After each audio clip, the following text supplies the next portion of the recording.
आपण पाहताय महाधुरळा। भारताचे माजी पंतप्रधान मनमोहन सिंग यांचं दिल्लीत निधन झाले आहे। वयाच्या 92व्या वर्षी माजी पंतप्रधान मनमोहन सिंग हे यांचं निधन झालेलं आहे। अतिशय दुःखद ही घटना आहे भारताच्या दृष्टीने। 10 वर्षे पंतप्रधान म्हणून त्यांनी देशाला जी विकासाची दिशा दिली ती खरोखरच अतुलनीय आणि कौतुकास्पद होती। 91व्या वर्षी त्यांचं निधन झाले। 1991ला प्रथम ते राज्यसभेवर सदस्य झाले। तत्पूर्वी ते गव्हर्नर होते रिझर्व्ह बँकेचे।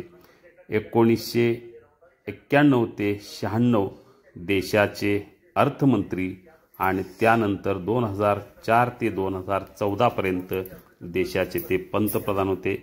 एम्स रुग्णालयात उपचार सुरू असताना रात्री उशिरा त्यांचं निधन झालेलं आहे।